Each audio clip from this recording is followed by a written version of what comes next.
Joy, peace, tranquility, vibrancy, and wellness. Isn't this what you want instead of constant stress? That's what host Rochelle Lawson is going to help you with on Blissful Living. There are many ways to reduce stress, some you may not even know about. Doesn't a little peace and tranquility sound like just what you've been looking for? Relax for a few minutes with Rochelle. She's the queen of feeling fabulous. Hello, everyone, and welcome to Blissful Living. This is the queen of feeling fabulous, Rochelle Marie Lawson. And today's show is we're going to talk a little bit about authenticity. We're going to talk a little bit about mindfulness. And some of the information that you're going to receive today are the nuggets of gold that I like to say. May be eye-opening to you, and you may have not heard this before. So I invite you to find a nice, comfortable place to sit, grab something to write with, a piece of paper, a pen, your favorite beverage, whether it's a cup of tea, water, whatever, and just sit back and relax for the next few minutes or so and absorb this information that is so beautiful, and it is guaranteed to help you have a better day each and every day. So, before I introduce our guests, I want to thank our sponsors, Blissful Living for You. Blissful Living for You has an amazing set of programs for you if you're looking to improve your health and well-being in a holistic and natural manner, if you're looking to improve the power of your mind and increase success in your life and in your endeavors and all that you do, and if you're looking to build and sustain your wealth, the money that you make, learn how to keep more of that in your pocket, then you want to check out Blissful Living for You. Everything they do is based on holistic principalities, so it might be really interesting. You might find some really good stuff, so check them out at blissfullivingforyou.com. The next sponsor that I want to thank is All Day Cable Incorporated. All Day Cable Incorporated is a telecommunications installation company that's been around for 30 years. And what they do is network distribution, so voice, data, fiber optic, wireless systems, audio, video, speaker systems, you name it. If it has something to do with telecommunications, they definitely can help you out with that. Their motto is that they make the right connections the first time.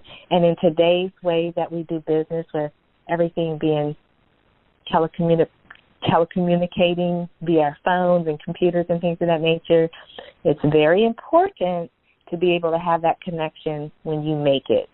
So check out All Day Cable Inc.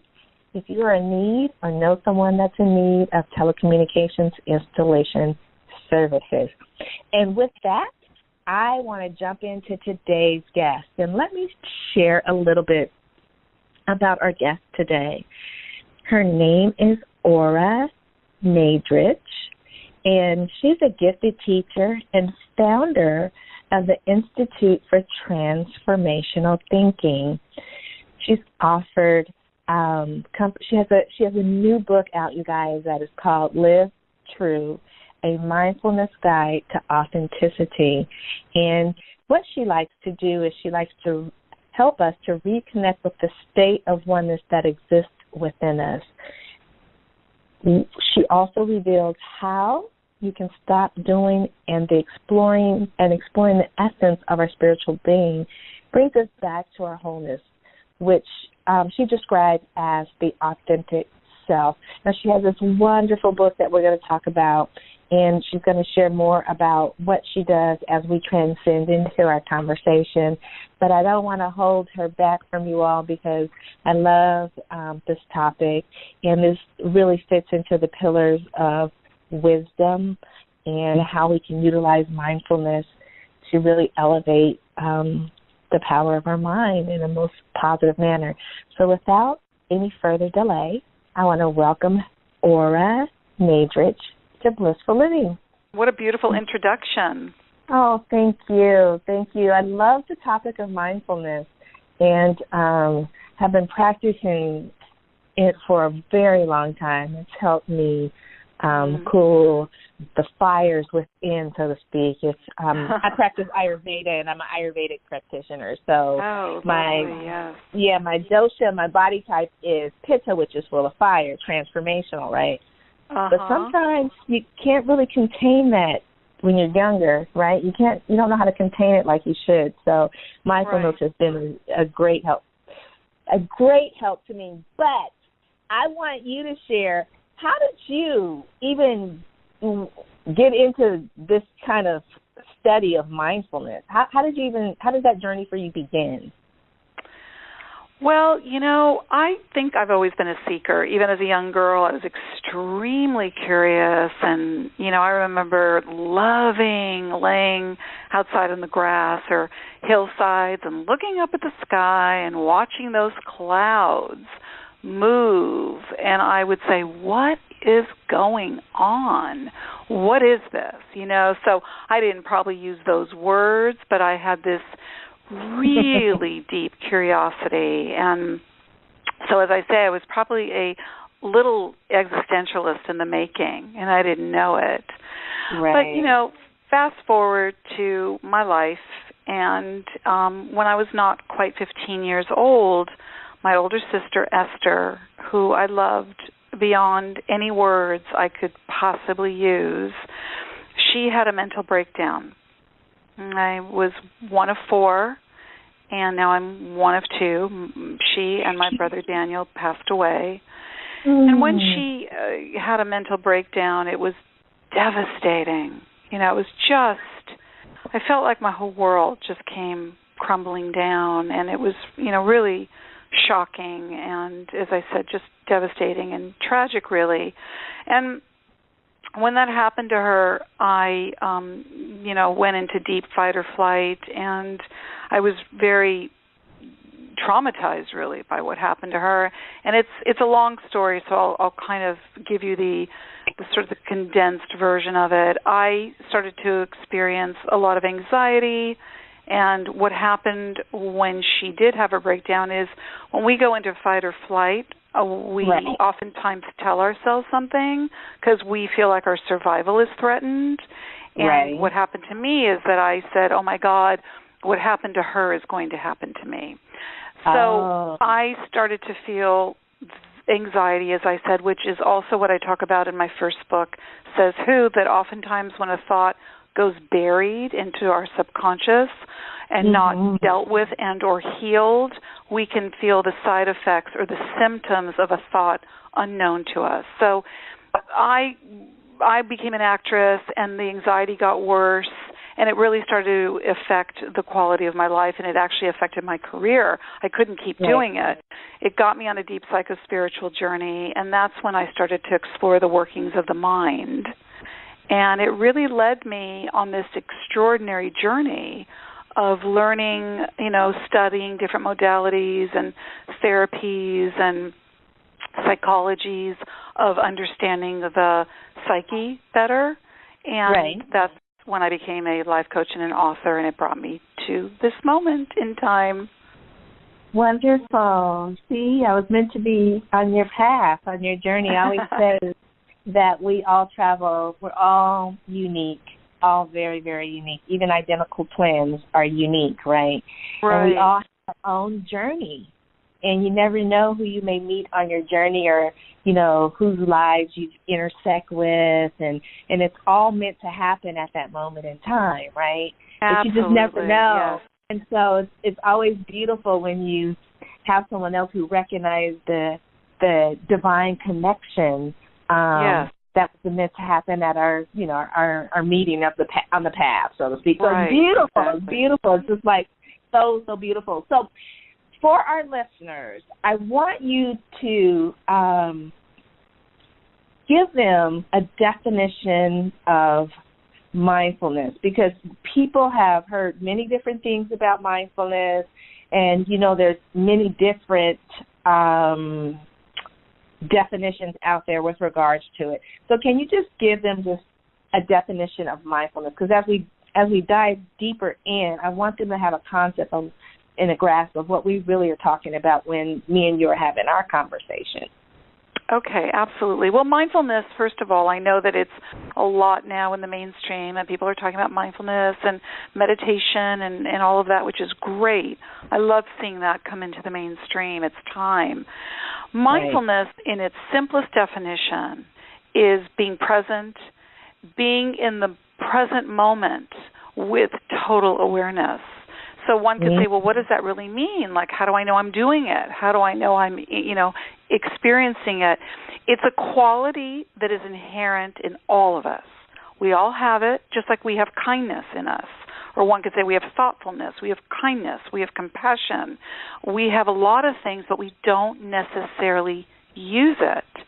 So something like mindfulness, which is an incredibly valuable practice to really bring into our lives so that our lives can become, much more heightened in the awareness department. What it does is it's a practice to be present. It's a practice to be here.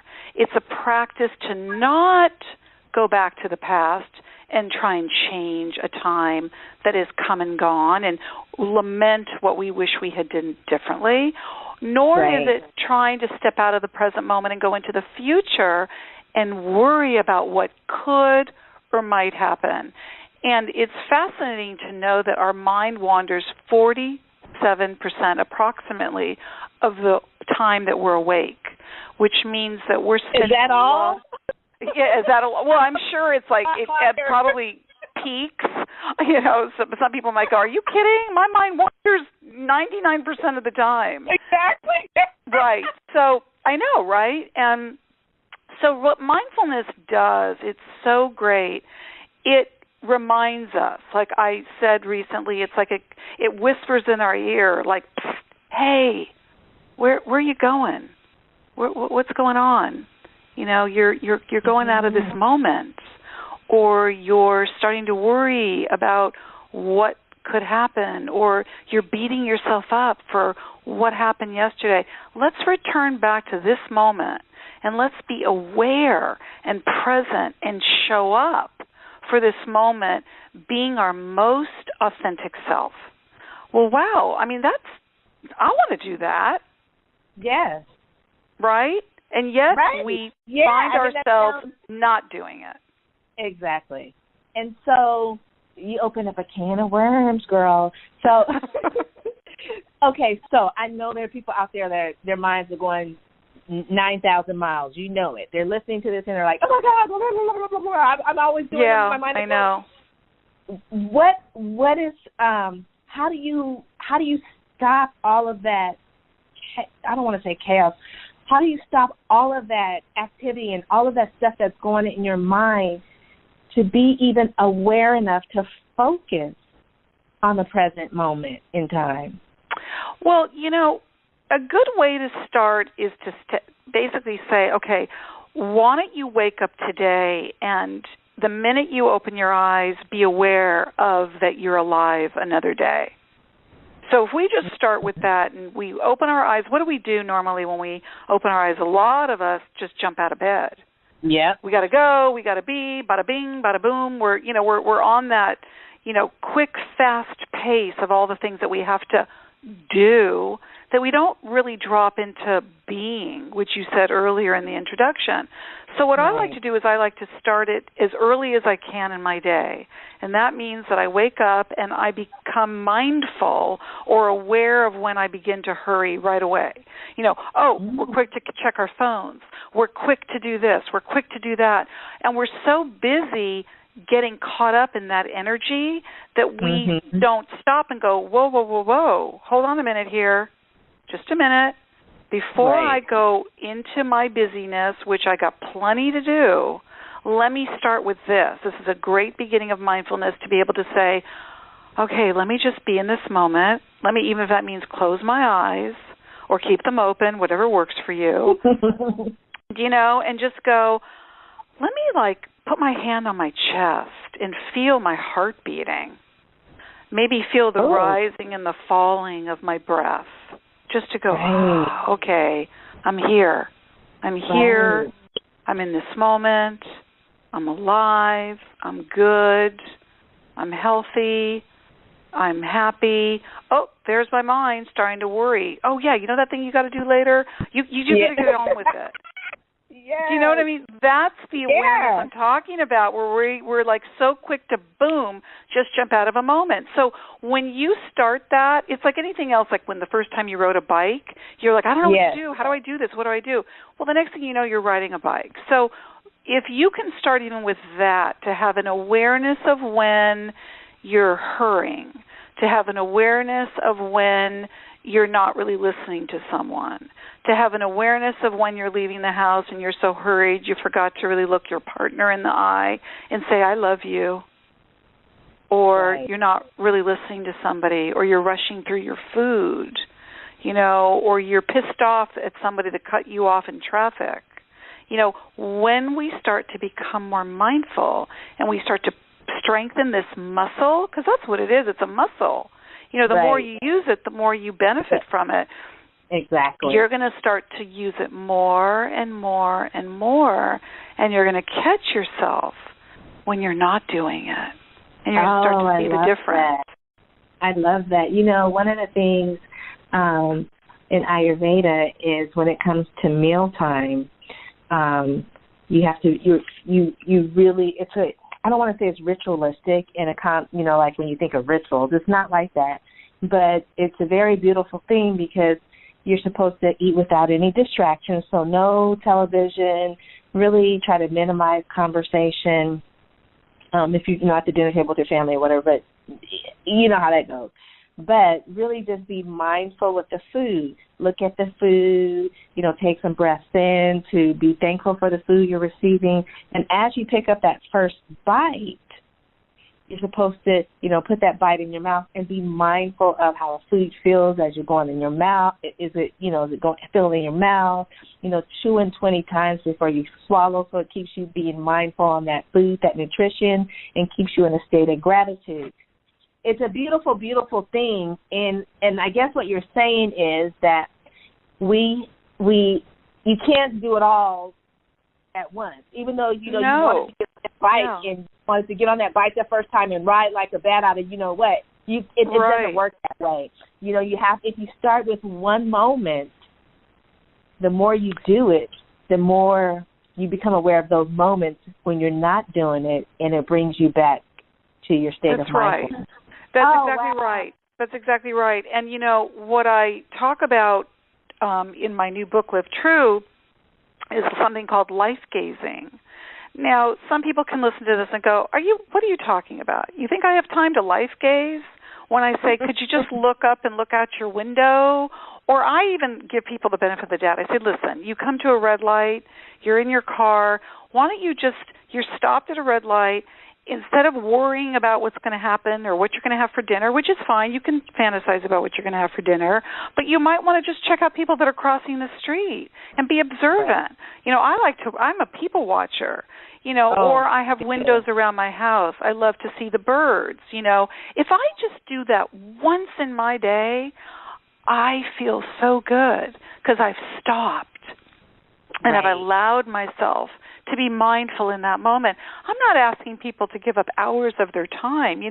As a meditation teacher, people say, I don't have time to meditate. So I say, do you have 5 or 10 minutes just to sit quietly? Or, how about doing grabbing those life-gazing moments where you can just, I have animals. I like to connect with my animals. I look out the window. I love when a rainbow comes through my window. We waste so many moments that we don't stop and appreciate. Oh my goodness, just so right. It's amazing. I like to say if I've been working all day and I'm feeling like I'm just a little agitated, I like to go outside. And I was a little girl like you. I used to like to lay on the grass and look up at the sky, whether it was blue or cloudy or the stars at night, and just go off in dreamland. It was so beautiful. I would watch the clouds move in and out, just like you. Probably is why we're so connected. But but back to what I was saying was I like to go out and go out in nature and just take a walk. And I don't take no phone, no technology. I'm not that way. I don't need to have it in my hand every moment. But I just like to go out and listen to the birds and look at the, animals that might be out and smell the dew on the grass if there's any, or smell the dirt. I mean, as I'm walking, pay attention to how my feet touch the pavement if I'm walking on pavement, just all that kind of stuff. And it really does help ground me and ground my energy, but it also helps me to, to be thankful and be in a state of mindfulness. Now, I'm not perfect. And my mind will jump out, you better hurry up, pick up the pace of the walking because, you got to get back and get on that conference call or whatever. But that's natural. That's real. That's the real stuff. And we got to know that that's for real and that happens. So we need to help ourselves. Right? It's okay, but we want to help ourselves when we're doing too much of that. When we're out of balance, when we're doing too much of that, like I said, overdoing, and we've got to constantly be busy and we're rushing through the moments, it's good to remind ourselves. Someone recently asked me about multitasking. I mean, especially now where we're all on our gadgets, we're all on our phones, and we're walking and we're talking and we're who knows what we're doing. I see people are on their phones while they're in their cars. I know. FaceTime. Which is scary because they're texting, and I don't know. This is not. We got to pay attention to this because before we know it, it's taking us over. So you got to find time, and that's where mindfulness comes in super handy, integrating it into your day so that you can remind yourself to go, oh, hey, I'm rushing through this moment. Oh, I'm multitasking. Oh, I'm having lunch with my friend, and I'm half listening to them because I'm thinking about something I have to do later. Mindfulness is a reminder. It reminds us of when we're stepping out of the moment. But it's like a gentle reminder to go, okay, I need to bring myself back into this moment. You can use your breath. And that's what people really do with meditation. That's why meditation has become so popular, that people can learn the practice of meditation, and they learn that your breath anchors you when your mind is overactive. But we're not living on a yoga mat or a meditation pillow. We have to remind ourselves this when we're out into the world and we're living our life. I agree. In your book, you share benefits to living in the present moment. And I was just wondering if you could share a couple of those benefits with the listener, because I really want them to understand the grasp of, mindfulness is practice. You practice it. You practice just like, tying your shoes and all. It's just a continual practice, life practice. But there's a tremendous amount of benefits to it that I don't think enough people share. And so when people hear the word mindfulness, they think, oh, there she goes, that woo-woo chick, or, whatever. Yeah, I know. And it's truly anything but woo-woo, really. Exactly. So do you mind sharing a couple of the benefits to, and then we'll go over maybe I should have you do. No, let's do the benefits of being present. Yeah. So it's a list. It's a pretty, it's got a lot of stuff in it, and I can read you, the first top ones. Don't say everything because I want them to buy the book. So. Yeah. Thank you. I agree. I'll give them some little appetizers, right? Yes. Give them a taste. So first off, you're more awake.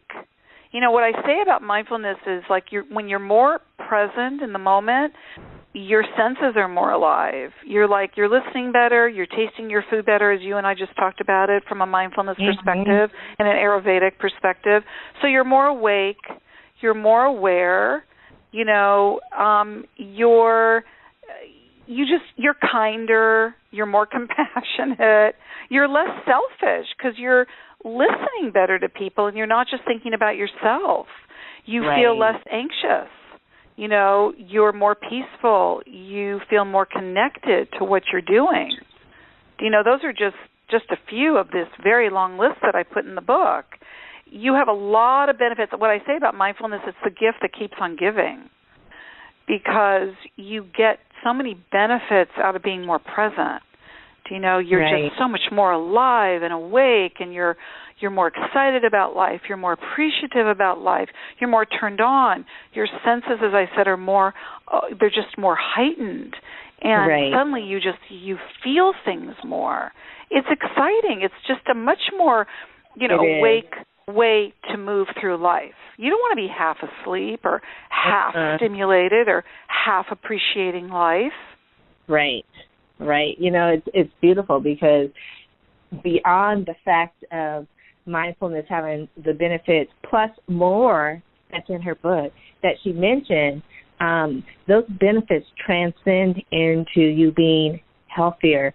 So if you are more awake and more aware, or you are in more peaceful state, right, your blood pressure drops, your heart rate drops, your breathing, as you breathe, your oxygen intake increases because you actually breathe deeper. It has tremendous benefits to our health and well-being that are so subtle but so powerful that I want you all to really realize that this is not woo-woo stuff. It really, really puts you in a state to be successful in no matter what you want to do in life. Now I want Ora to give you a taste of the other stuff so you can have a way to check and balance yourself, so when you step out of your mindful state and you're slipped into something, you know what's happening. So can you share with them the detriments of, how people always project in the future? How about share a little bit with them the detriments of doing that, because it's taking them out of their mindful present state. That's right. Well, first and foremost, you're more rushed. And when you're more rushed, what happens? We're not as focused. And we tend to be more frustrated. And we tend to be more restless or agitated. And we can even be more moody. And when we're really out of the moment and we're rushed, then we can be rude to people, And yeah. Do you know what I mean? Yes. And there's you're not as connected. You're not as there. You're not really showing up in the moment. So all these things start to come up for you where you're worried, you're distrustful, you're anxious, you feel more lonely, you feel more misunderstood. There's so many things that come up when we're not present, because when we're present, we are more connected to who we are. We are more connected to our true nature. We're standing up for ourselves. We're just like, you know what? This is who I am in this moment, and that's enough. And I'm good with that. So therefore, I love myself more. And by loving myself more, I can let other people love me better, and I can love them better. You see, it just keeps moving into all these other areas. It's like tentacles. It's like this leads to that, and that leads to this. And the next thing you know, your life is working better, and you're liking it better. Wow. I really like that. I mean, it's very beautifully put, and it just kind of sums up the beauty of why it's so important for us to, practice being in a more mindful state each and every day, because of all the wonderful things that we get benefited from when we do it. Now, I want to ask you, because I know people are out there, because we've mentioned meditation a couple of times, and I'm a certified meditation specialist. I don't know if you know, I'm a registered nurse, and so years ago, I had been meditating since I was a kid. I didn't know what it was called. I was just doing it. But years ago, I had to get continuing education units, and I was like, let me maybe go out and find out if I'm really meditating correctly, right? And so I took a class, and then I just was so enamored of just all the physiological stuff and all the benefits and everything, and then I went on and got certified. So I love meditation.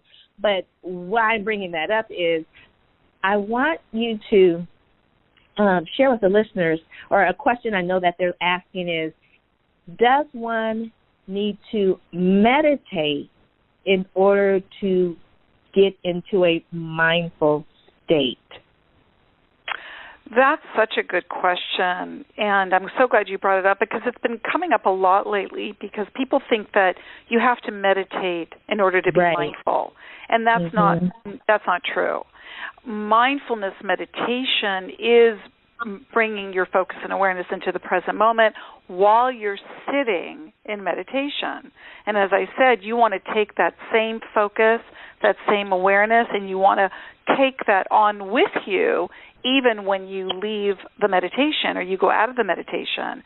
And that's something people need to be aware of. It's not like, oh, let me sit for 45 minutes, chanting or, just focusing on my breath or whatever your type of meditation is. And then you get into the car and the next thing you know, you're rushing again. Now, that's real life and that's going to happen. What we want to do is we want to take the essence of that, what we experience in meditation, which is having a mindful awareness of our busy mind and to quiet the mind down. And some of the ways in which we do that, again, is by whether you're saying a mantra, which is a word that you repeat so that you can bring your focus onto that word, or your breath. Mindfulness is something that you can practice whether you meditate or not, because I want everybody to understand that they can do this. I don't want people to feel like, oh, I'm not a meditator, so I can't experience mindfulness. I think that we do people a disservice if we say, as much as I think meditation is great, and I'm like you, I've been meditating, Rochelle Marie, for a very long time, for over 35 years, and it's amazing, and it's I can't extol the benefits of it enough, but I also know that there are people out there that it just might not be their thing. So if you want to commit to a mindfulness practice, you can take the same principles in that what you want to do is you want to work with how you are present in a moment. And you can do something simply by sitting quietly for 5 or 10 minutes, as I said earlier, and just sit. Sit quietly, and whether you want to focus on your breath or you want to look down at the floor, or you want to look at your hands, or you want to look at a painting across the room, whatever it is, so that you can begin to practice what it means to be present and be aware of your thoughts, so that if a thought pops into your mind, you can just be aware of it. And since you and I both love, and we talked about that as kids, we used to love to watch the clouds moving across the sky, be the observer of your thought and just let it come in and out of your mind like you were watching the clouds moving across the sky. And that is the way you can, as I said, begin to practice mindfulness or catch yourself when you're hurrying or slow down when you're eating. So yes, to answer your question specifically, you can cultivate a mindfulness practice so that you can start to do it in all the areas of your life. And begin today. You can literally start it today. Wow. So all of you listening, when we're done and you're done listening to this, just take a few moments and just think about the information that Ora has disseminated upon you and just let the thoughts come in and out. Just take a few moments. And that could be something, a gateway to help you start being mindful. But she mentioned something that was going to be my next question, and you're so, like I said, our paths were meant to connect, right? You mentioned the thoughts, and a lot of people, you said, just let the, as you're watching, just pretend like you're watching the thoughts come in and out as we watch when we're little kids, watching the clouds move about in the sky. But there are thoughts that we have that when we're not meditating that actually can be detrimental to our outer self, so to speak. And some of the thoughts I'm thinking about is like, the negative thoughts, the fear-based thoughts, the critical thoughts. And some people just downright have really mean and, nasty thoughts. What is something that mindfulness can help them do to bring about awareness that they're having these thoughts and then help them to transition into a more positive thought process? Well, I know we're focusing on my newest book that's just come out, Live True, and it's really about having, a mindful awareness of who we are and helping us live our most authentic self, our most true self. And my first book, Says Who, it was a book that was a transformational thinking questionnaire that I had so we could begin to question and challenge those negative and fear-based thoughts. We think supposedly between 40 and 70,000 thoughts a day. And the ones that get our attention the most are oftentimes the negative ones or the fear-based ones because we have the most energy around them. And I talk about being the observer, not the reactor. Now, I know this sounds easier said than done, but the way you can do it, and I know we're giving the listener a lot of information today, that in my first book, Says Who, I have something called the release and replace technique. So we have thoughts that come up, and they can be very critical, and they can be very mean and demeaning and even abusive, and some people have pretty nasty thoughts that they tell themselves. So what I say about that is when one of those thoughts comes up for you, be aware of it. And a great way to catch that thought is to go, wow, okay, that was pretty mean. This is where mindfulness starts to take shape, where we begin to be aware of what we're telling ourselves, like, oh, I'm such an idiot. And you're like, wait a minute, I just called myself an idiot. Right. That's kind of undermining. That's not really a nice thing for me to call myself. I'm going to switch that out. And my release and replace technique means you release a negative thought or a critical thought or a fear-based thought that you just told yourself, and you'll immediately replace it with its positive counterpart. So this is twofold. This is two-pronged. This is a good little tip here that I'm giving people in that nugget of gold, you guys. Pay attention. That's right. It's the toolkit. it's the emotional toolkit. And we need it. We need it on this life journey. So that if or when you tell yourself something like, I'm an idiot, or I'm fat, or I'm unlovable, or nobody's going to want me, or how am I going to find my boyfriend or my girlfriend or my soulmate, or I'm never going to get that great job because I'm this, that, or the other, well, you know what you tell yourself, because we all have that inner critic. Boom, catch it right then and there. Because what I say about that, if someone were to walk up to me or to you and start calling us names, what are we going to do? Go, oh, hey, just keep it coming. Just keep on telling me that. No, we would say, I would hope we would say, you know what, I don't really like you talking to me like that. I really am not appreciating you speaking to me like that. And yet, we are so quick to talk that way to ourselves. And that's what we have to be mindful of, where we say, hold on a minute, I don't want to talk to myself like that. I deserve some better, more loving self-talk. Wow. Actually, okay, you guys, that was a powerful nugget of gold.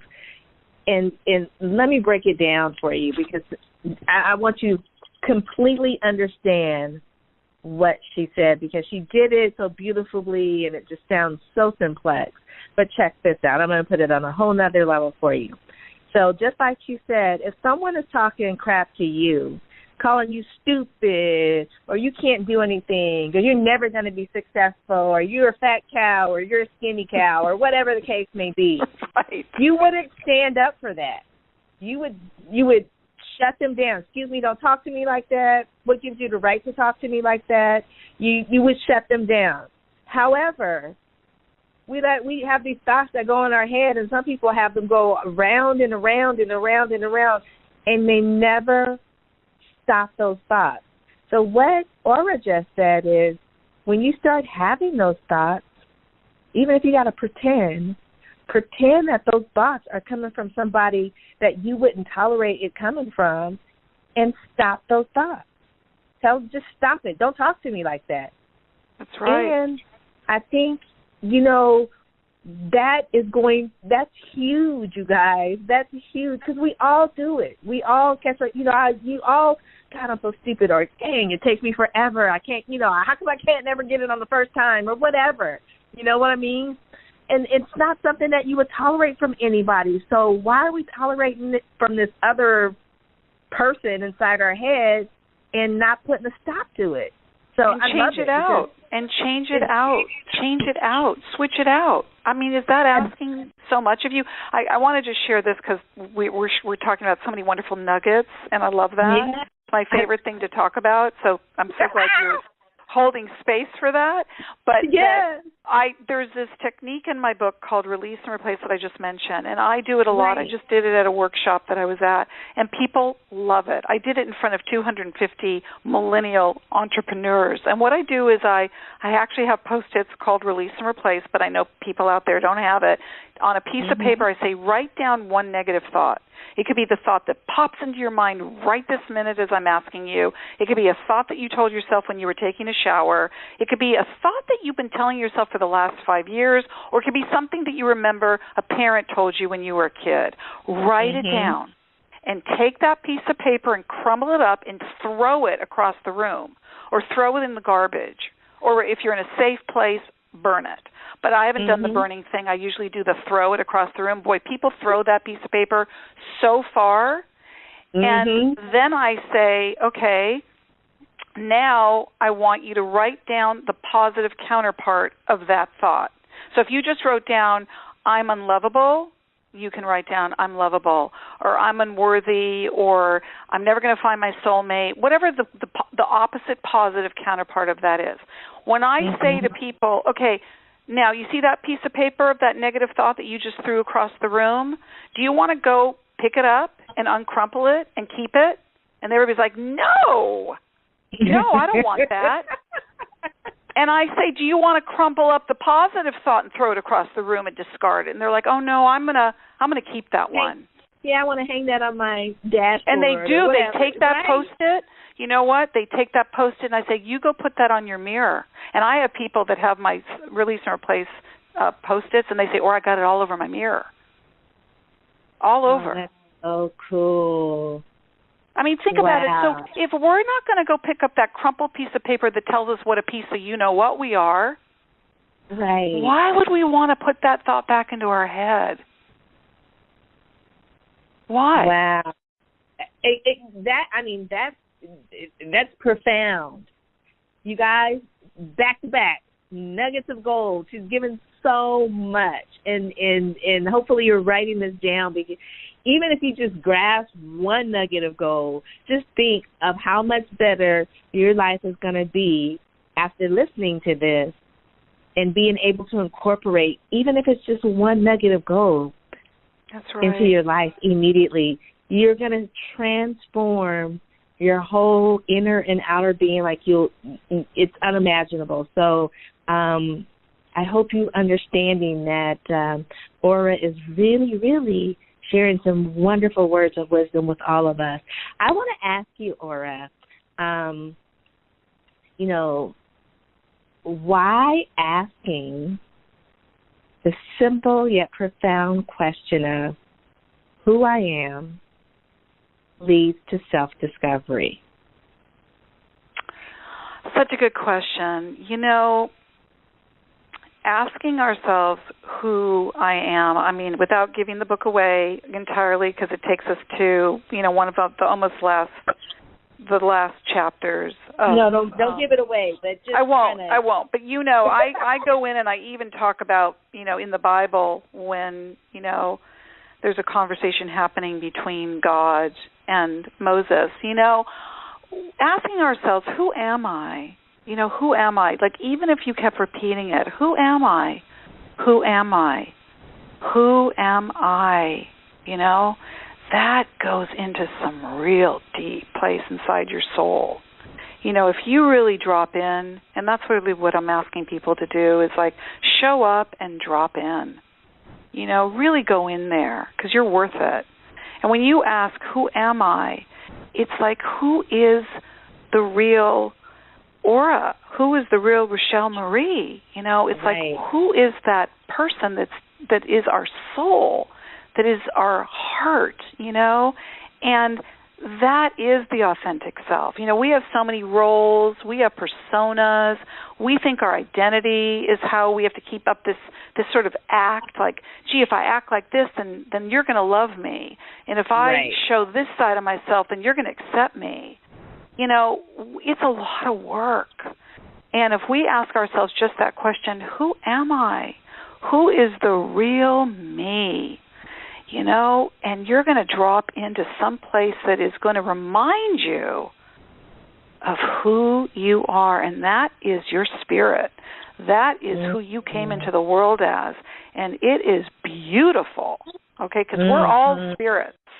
We came in as spirits into these bodies, and, you know, we have, along the way, you know, put up so many walls, and we wear so many masks, and we wear so many veils because somebody told us we weren't good enough, or whatever was told to us along the way. And this journey of discovery, this journey of awakening, is to find out who you really are and live it.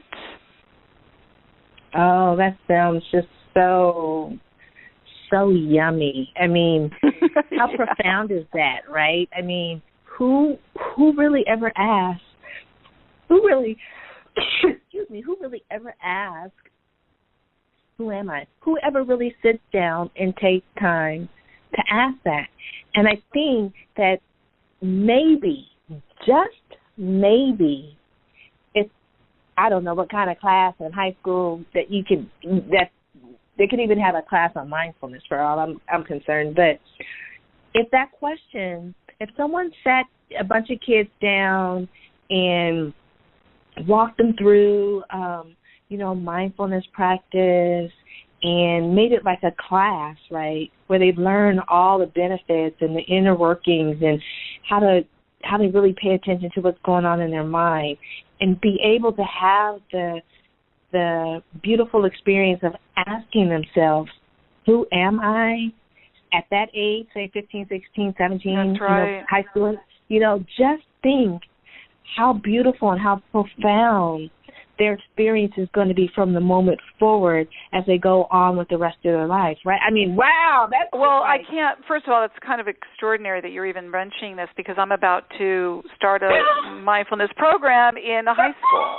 So, you know what? You must be psychic or something because, first of all, mindfulness is coming into, there are schools that are bringing it in, which is such a blessing, really, because that's where you want to bring it in. You know, we didn't grow up with it. We didn't have it. It wasn't being taught in schools, and it's kind of crazy to me that it's not being taught, but it will. Right. As time goes on, more it will happen because it's the wave of the future, that this is going to help kids with anxiety, this is going to help kids with bullying, this is going to help kids with drug use, this is going to help kids with self-regulating themselves, because kids are, that's when they start to go into deep anxiety. I mean, I had it myself, and that's when you start to really know how to deal with your emotions, how to be okay with yourself, how to understand your self-loathing, how to learn how to love yourself better, so that kids can not only learn how to do that for themselves, they start to treat each other like that, and that's the real world. We got to look at the way the world's functioning, and guess what?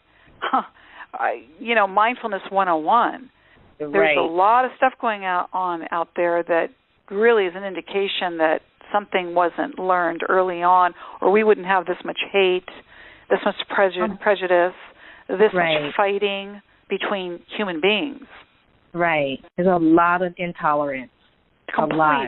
So much intolerance, And it's just, to me, I just was like, I know they begin programs, I don't know. I think that I've read about they do meditations for kindergartners, little stuff for kids of that age. But when I said that, the high schoolers is just. I think back when I was in high school. I mean, I was 13 years old as a freshman, and I just thought, oh my goodness, you couldn't tell me anything, right? But I didn't even know who I was. I had all these different places or hats or shoes I was trying to step into, trying to find self-discovery, and it's just so I think it's just beautiful. I think that you're doing that for one, and I told you our paths were meant to intersect because we're so connected. Yeah, as you were talking about it, I was like, does she know that I'm doing this? That was wild. I thought to myself, wow, how does she even know that? That you were just, you're perceptive. And you're right, though. It really is something that needs to happen more. And I'm thrilled to be a part of that because I love working with kids. You know, you said you're a parent. I'm a parent. Kids really need these life skills to go out into the world. And, you know, I love that Gandhi quote, be the change you wish to see in the world. You know, it starts with us. It does. It really, really does. Yeah. I mean, it's... But we need the tools, though. We need the tools, and that's what you're talking about, you know, today. It's like, you know, how do we learn those tools? How do we learn the skill set? And that's where mindfulness comes into play. This is a skill that you develop, and you use it, and you start to use it more, and you start to see the positivity in your life and how it starts to change. And the more you see that, I take it, well, I know, but the more you see it, the more you want to see it. It's like it sets off all the good endorphins naturally in your body. And so, you know, those feel-good endorphins are very addicting. And when you can get to that release naturally by practicing mindfulness and feeling that really positive, yummy energy, you just want more. And so it forces you, not forces, I don't want to say force, that's not the right word, but it makes you, or you want to, probably the most appropriate word, you want to do more of it. It's like eating a piece of chocolate. That's right. That's really good. Or, you do. You know, you want to eat the whole bar, right? You do. You know, there are many definitions of mindfulness, and I love, its basic, essence is mindfulness is being in the present moment or being aware, being in the present moment with total awareness, being in the present moment with total awareness and acceptance, and I say with the cherry on top, self-love. Right. So when you start to really see how you feel when you're in a state of self-love, which feels a whole lot better than self-loathing, when you start to see, like, this actually feels good, this actually makes me feel better about myself, why wouldn't you want to do more of it? Right. I agree. I wholeheartedly agree. I mean, it's just beautiful. It's just a beautiful feeling. It's a beautiful experience. And it's very profound. I just don't know how to really have all the proper words to describe it. It's almost like a state of ecstasy. You're speaking my language. You're right. I love what you're saying. You're right. Right? You're it's like it's a state of ecstasy that is like amazing. It is. It really is. And I want. It's like when you really love something and it gives you pleasure, you want to share it with your loved ones. You're like, you're going to love this. How we do this for each other. Like, let's say we go to a restaurant and we loved it, or we saw a movie and we're like, oh my God, you're going to love this. This was so good. Yep. And that's how I feel about mindfulness. It's like I want to spread the word. I want to say, listen, you guys, you're going to love this. And life is difficult enough. Don't get me wrong. We're not going to be blissed out 24/7. Right. Life is difficult enough, but don't you want to have moments where you can go, oh, this feels good. Yeah. This is good. And I can actually have more of these moments in my life. Do you know? Yeah. And that is the ecstasy that you're talking about, or the bliss. It doesn't only have to be when you're sitting in meditation, which can feel pretty blissful for sure. Yes. But you can have these moments at other times in your life. And it's often you just need to invite them in, and you need to show up. Yes. Right. I love it. You're in control. And right. and I invite all of you listening to embark and test the waters of what Ora is sharing with us, all those nuggets of gold she gave, and just test the waters for yourself. Don't believe me, don't believe her. Test it for yourself. And then get back to her and let her know, or get back to me or both of us and let us know your experience. I'd love to hear, because I don't want you to believe us, because we are experiencing ecstasy, and, we can do that pretty much any time we want when we step into our mindfulness. But I want you to be able to experience it on your own terms. And like Ora said, we're not meant to live in that bliss state every moment of our life. Otherwise, we wouldn't be able to appreciate the bliss states when they happen. That's right. So true. So, right? So, yeah. Okay, Ora, oh my gosh, I could go on forever. But we're at obviously, but we're at the getting close. Oh, I'm stumbling through my words today. What's going on? That doesn't usually happen. We're getting close to our time, so I want you to share with the listeners, because you have some really good endorsements on your book, some heavy hitters, and I want you to share a little bit more about the book and how the listeners can get their precious little hands on it. Well, I'd love for people to pick it up, because I think there's a lot of wonderful, as we were saying, you and I, throughout this conversation, nuggets. These are wonderful nuggets that can help you on your life journey. So, of course, I want to share that with all of you. I want to say, look, you can have these moments that you and I have been talking about, and for people that are having a hard time, or they can't get out of their negative thinking head, and they're so attached even to their negativity, they don't know any better. There's something in this for everybody. So I would love for you to pick up Live True. One of the easiest ways you can do it is on Amazon. You can get it really fast.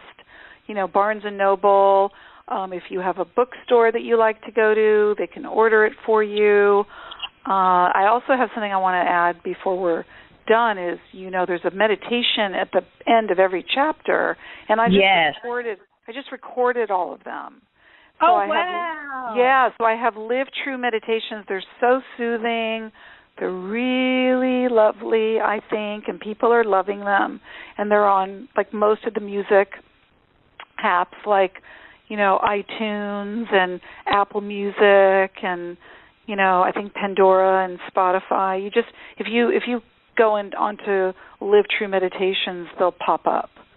And they're really lovely. And, people ask me sometimes, can you record your stuff? Because not everybody likes to read. And so the meditations are there, but they're all in the book. And I also just wanted to add that I have the Live True meditations. Oh, I love that. Thank you, because we talked about meditating, and so now you just made it a lot easier for people to embark on that journey, right? There's no reason why any of you who do not meditate are not going to start meditating. Because that's right. No more excuses, people. And, I feel like I'm even, saying, hey, 10 minutes, even if you're not a meditator, I don't love you any less. But, exactly.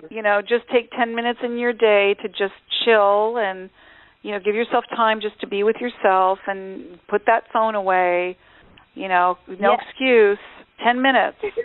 Yes, and if you have little kids, you may need to do like what I used to do when my kids were little. My daughter, it was kind of funny.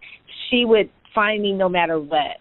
So I would get up early in the morning, and I would hide in my closet. And I'd get my few 10 minutes, 15 minutes of meditation.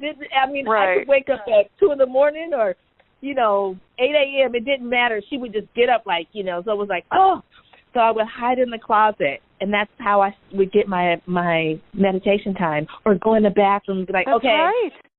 That's absolutely right. You got to find your little spot, wherever it is, go. Exactly. And even if you don't have, let's just say your space is tight, or you've got a big family or a lot of kids, tell your loved ones, say, hey, guys, I need 10 minutes. I'm going into the bathroom, and could you not disturb me, please? And I'd really appreciate it if you would respect that. And sometimes when we talk to our loved ones like that, they're like, okay, we got to let our loved ones know who we are too. They might not know that side of us. And we start to love ourselves more, we then start to ask others to love us better too. Oh, wow. That's beautiful. Now, is there a way that people can get in contact with you, say, they want to come to the, the Institute or anything like that you want to share? I love hearing from people, and you can go on my website, oranadrich.com, and you can also email me. My email list is on there, and there's a way to, I love hearing from people and, finding out where they're at and how they're doing on their life journey. I know you're in the Bay Area, and I'm in LA, and I got a lot of book signings so far here in LA, although I did do that thing in Northern Cal at Multiversity. Right now I'm doing book signings in LA, so if anybody's in LA, go on my website. There's a whole schedule there of my upcoming book signings. Just, reach out to me. Let me know how you're doing. I love the conversation. I love the sharing of what our life journeys are about, I love supporting people. Yes. That's beautiful. Oh, my goodness, Ora. Well, thank you very much for being a guest on Blissful Living. It's just been a pleasure to have this wonderful conversation with you, and you gave so many nuggets of gold to the listeners, and the energy is just absolutely phenomenal, and I mean like positive, exuding, like a fresh spring day, where it's not too hot, not too cold, just perfect, the kind of weather we have in California. That's right. Well, Rochelle Marie, thank you for having me, and like I said, holding the space so that we could have this conversation. Oh, you're very welcome. And I want to thank all of you listeners, because you guys are phenomenal. Please share the show with as many people as you possibly can. It's everywhere, so people will not have trouble finding the show. And I want to thank our sponsors, Blissful Living for You, as well as All Day Cable Inc. Listeners, please go check out their site. And if you're in need of their services, connect with them and tell them I sent you there. And I guess with that being said, I'm going to wish all of you peace to your mind, wellness to your body, and tranquility to your spirit. This is the Queen of Feeling Fabulous, and until next time, bye for now. You can find out more about Rochelle on her website, Rochelle Lawson, Rochele Lawson, Lawson, or at healthhealingwellness.com. Or just click on her websites from the webtalkradio.net page right in front of you. And of course, you'll want to come right back here next week for another episode of Blissful Living. Thanks for joining us.